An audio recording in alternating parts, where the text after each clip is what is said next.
Hello, everyone, and welcome to Is This About Business? My name is Mike. I'm the owner of Holistic Agency, and we grow brands, and I am your host. Hi, my name is Frankie Doherty, and I'm the co-owner of Holistic and your other host for today's show. And we are joined today with Niccolo, and he's going to tell us all about his business, what he does, and all about himself. So thanks for joining us today and for being here.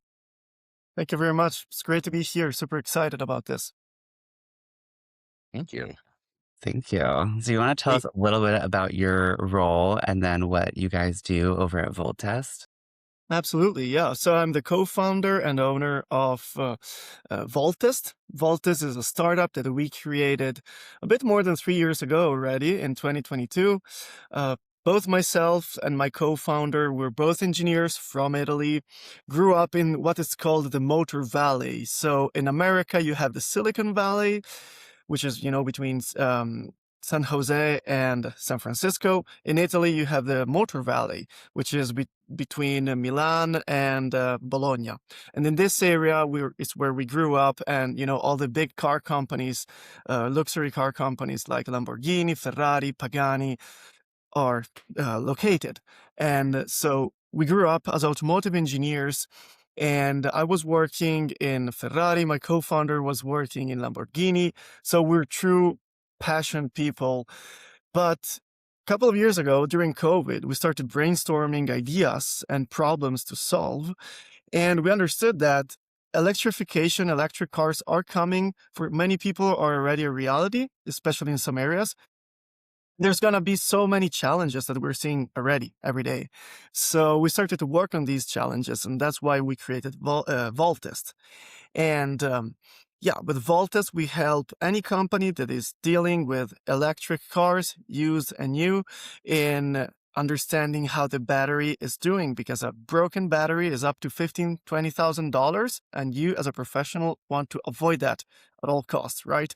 So we help dealers, repair shops, insurance companies to assess these batteries and inform the consumers about the used car that they want to purchase, about the condition. It's a little bit like a Carfax, but for electric cars, right? Very cool. Very And cool. when did you guys start the business, and how did you kind of make that shift to be like, I'm going to go from working from Ferrari, which sounds amazing, to be like, I'm going to just branch off and start my own company? Yeah, well, it started 4 years ago. Then my co-founder was actually the first one that, after a little bit of, part-time working, said, okay, let's go full-time on this. Anyone who wants to join me, I'm going to the US to create our company in San Francisco. And I thought, wait a second, I'm 25, I got nothing to lose, let's go. So in summer 2022, we went to San Francisco, we created our company there. After some months, we relocated to Raleigh, North Carolina. And of course, as all startups, you pivot every 3 months at the beginning. Our company name was Scouted because we were doing something a little bit different related to the sourcing of components for electric cars.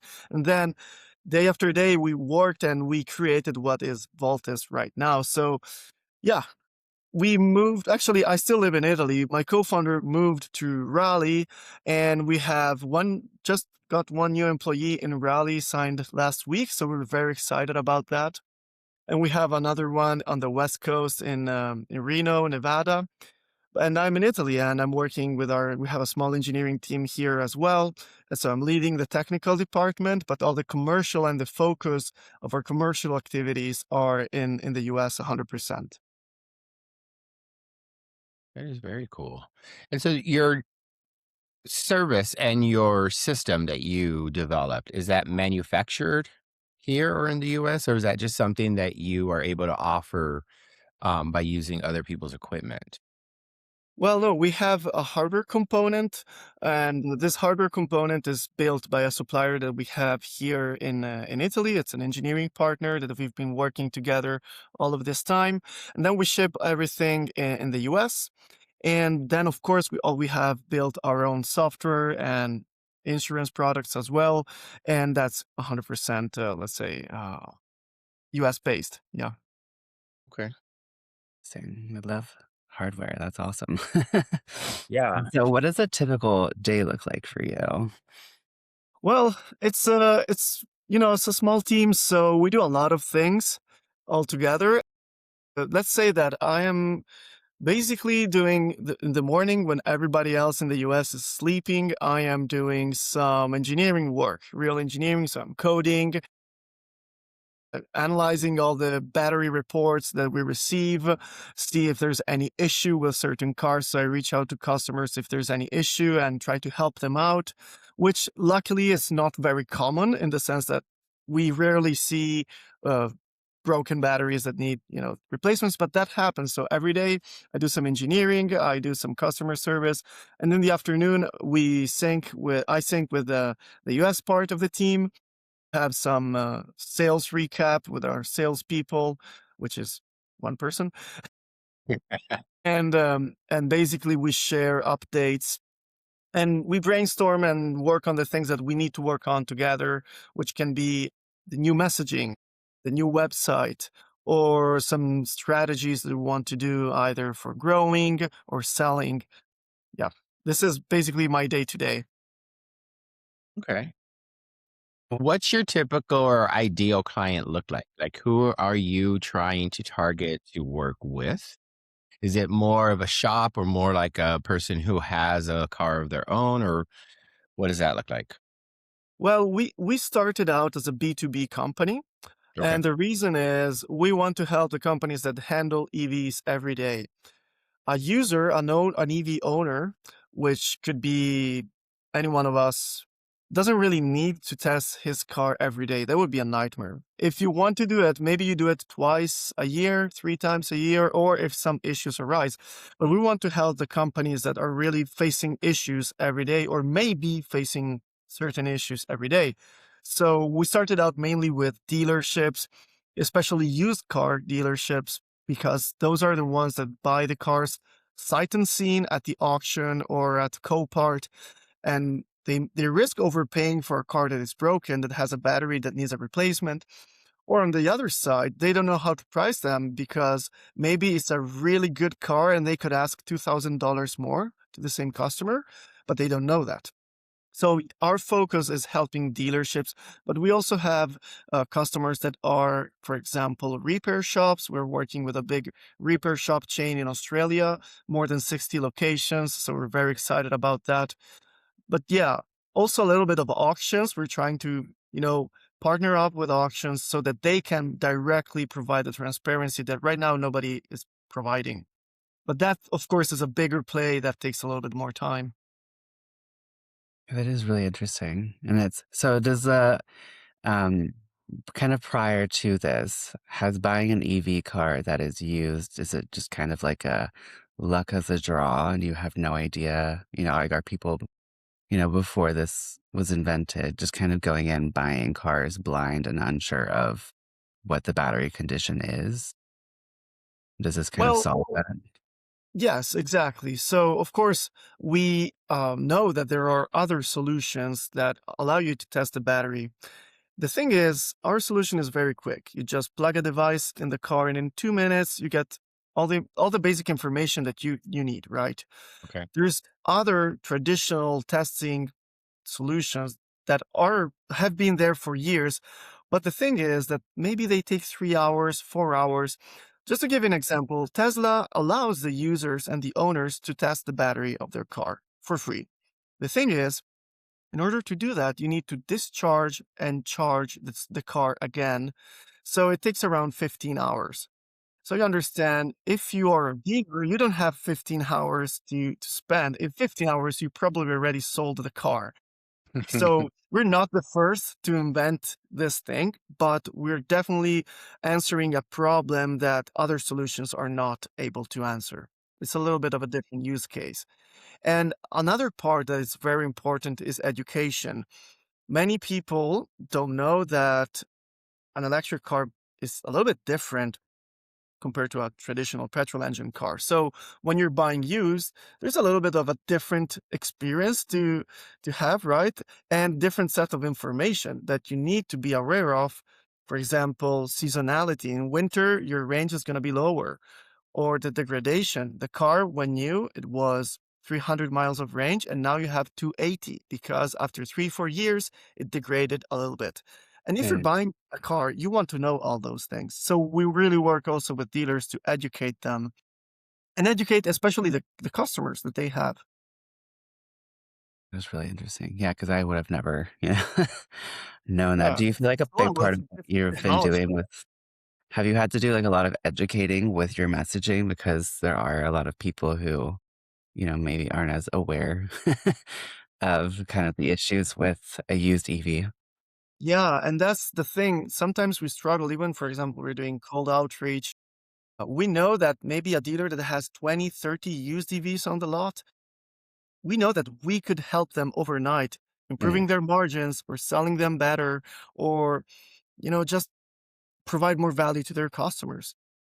But sometimes it's quite difficult to communicate this because they are dealerships are very busy and they don't have time to learn these new things. So yeah, sometimes it's quite of a struggle in communicating um, this new thing that you should know before selling a car. Mm. So you almost have to pre-educate people of this Yeah, service and device and be like, okay, this is why you need it. And then once they understand why, they're like, oh yeah, this does make sense to have it. exactly. And early adopters that trust our process. We see the numbers of tests that they do, the number of Voltest Protect, which is the extended battery warranty that we're empowering them to sell to their customers. And their margins are increasing more than $1,000 per car, which for a dealer is amazing, right? So once they understand that we have basically zero churn because we provide value, but it's quite difficult still, especially in the last year and a half. Well, the political landscape changed, which had an impact on electric cars versus diesel and petrol cars. So there's a lot of work to do, but it can only go up. We see the numbers. Okay. And since you are able to work globally, since you are and stuff, are you seeing that that is the sort, that that is true where like it's not just a US market, it's a world market that you're dealing with where like there's EV cars everywhere, not just here because we don't have the real infrastructure that they promised or said that they would be, it seems like, so battery and battery life I would think would be something that would be of importance to know and stuff, especially like out here in the desert where we live. Like, does the heat affect the battery and change the life of it, and how drastically would that be compared to somebody who's dealing with a car in, say, New York or even California where it is cooler, and you're dealing with different climates. So that is interesting. Yeah, exactly. And we have some customers in Dubai as well. And we Mm, noticed that the cars in Dubai compared to the cars in the United Kingdom or I don't know, the Utah have different results, probably because of temperatures that they're living in. Um, and the more data we gather, the clearer the indications will be. Right now, some things are still quite early to confidently say, okay, heat is reducing the range by 7% every year. I don't know, I'm just making up numbers, but you get the idea. So the more cars and more customers we get, the yeah, clearer answers we will have to the customers and the owners as well. cool. It's very cool. Yeah, and what trends have you seen, kind of like in the industry? Have there been any shifts or any trends that you feel like you've seen? Yeah, there's some negative trends and some exciting trends as well. For example, the negative trend that we saw in the last 4 months is that until September, there was a tax credit, which was basically a $7,000 discount on used cars. And that pushed EV sales through the roof. And August and September was amazing for the dealers that we're working with. And then in October, the number of tests that we saw decreased because people were not getting EVs anymore. Dealerships were not getting EVs anymore because they didn't know if they were able to sell them without the credit. After 2 months, we're back to normal. So the, there was a slowdown in the market, but there is Okay. organic demand for these vehicles that is growing. And, uh, I come from I worked for Ferrari. I love petrol engine cars. I love, noise, like noisy cars and everything. But in customers, it's an ideal way of transportation. My family has a small electric car, and they use it to go back and forth. It's perfect. So there is a trend that slowed down, but at the same time, just in the next few years, there's gonna be so many used EVs coming to market because leased cars after 3-4 years get back in the used car market. There's gonna be, I think it was 1.5 million cars in the next 3 years that are gonna hit the market, and all of these cars will have to be tested to assess the battery and everything. So for us, it's very exciting because doesn't really care. We don't really care if the market slows down a little bit on the new sales because we work on the used sales, and we're just seeing the start of the hockey stick. So that's very exciting. That's awesome. And you said you guys are in Dubai as well, or at least working in Dubai. Do you feel like the way that your company is set up, you guys are all over the world working? Do you feel like that has had any impact on your ability to kind of start working in international markets like right away? I think so. Yeah. The great thing is that cars are similar everywhere. So a Tesla in Dubai is the same car basically as a Tesla in New York. So the product we serve is exactly the same for everybody.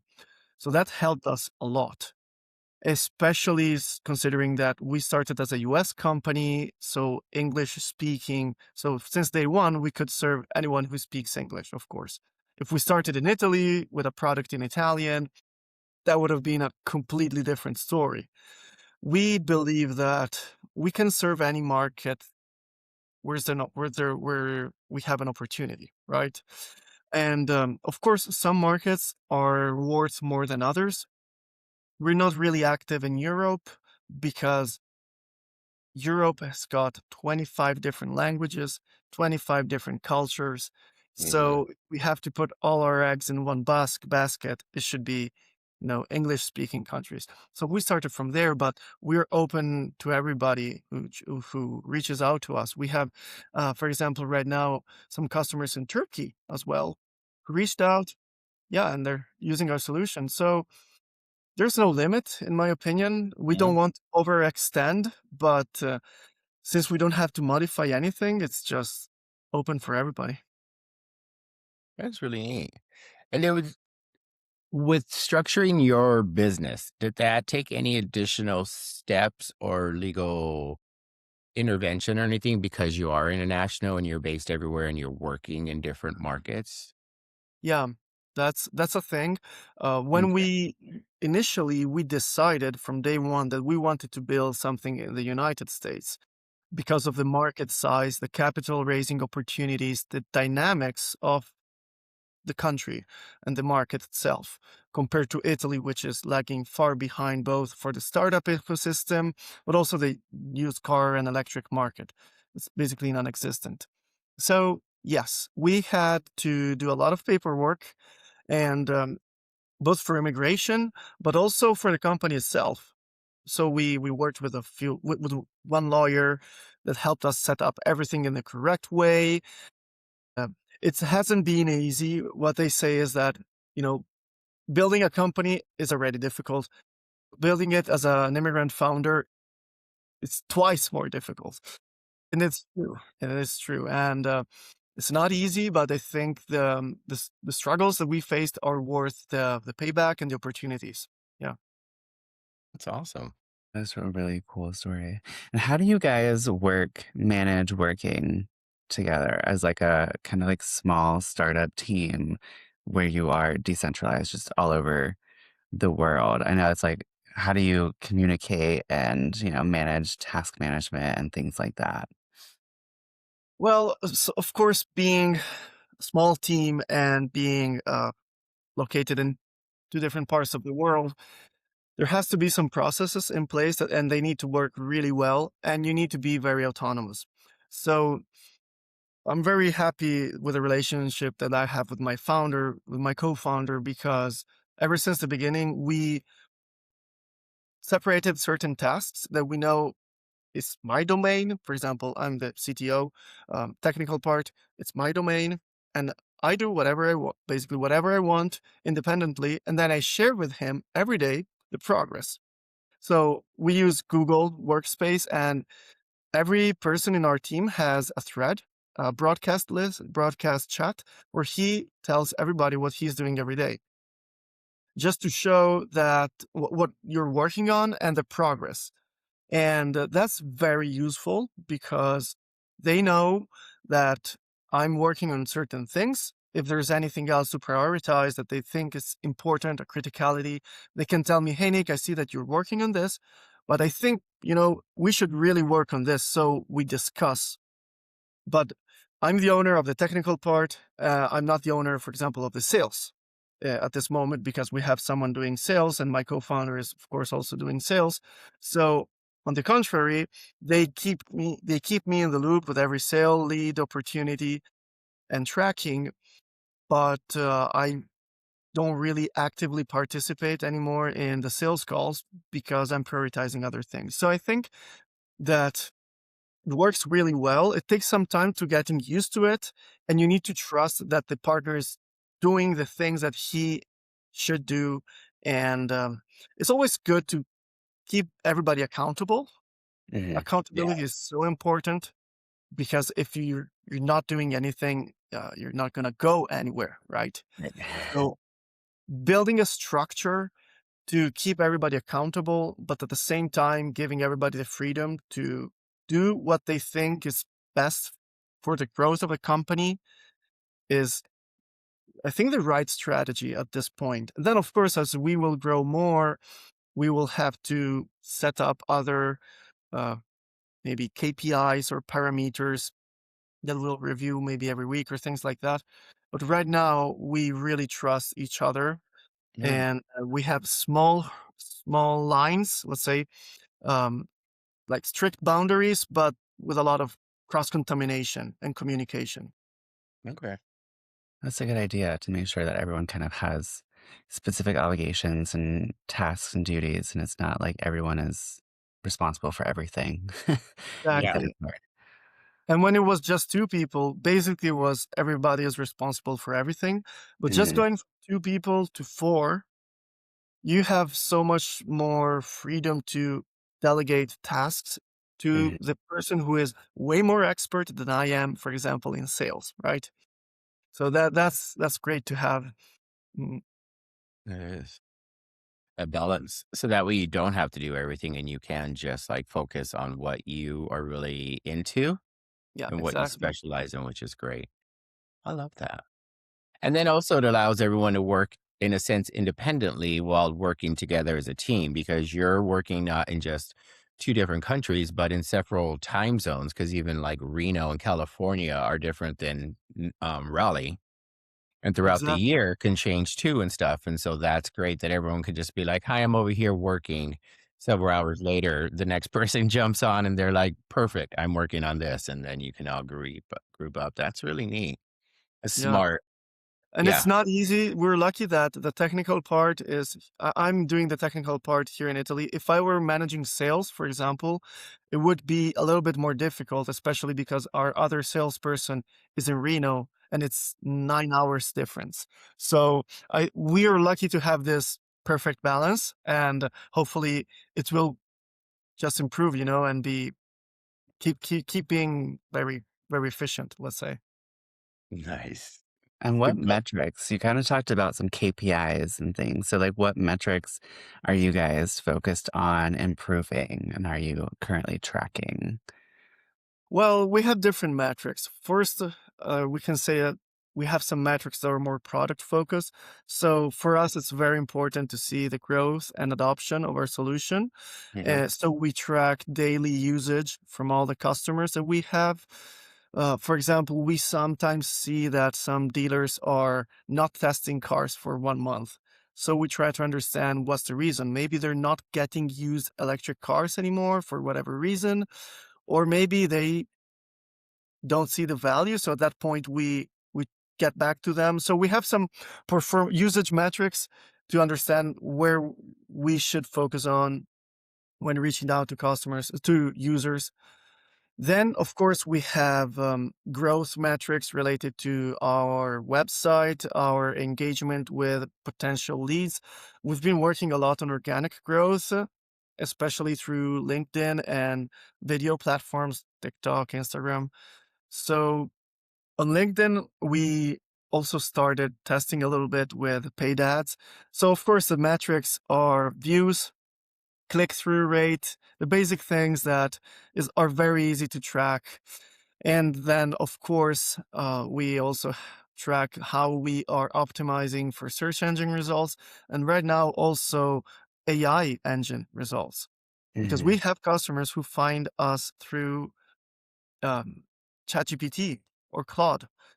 Uh-huh. So we also track whenever we do a sale of a unit, we also track where does this unit buyer come from?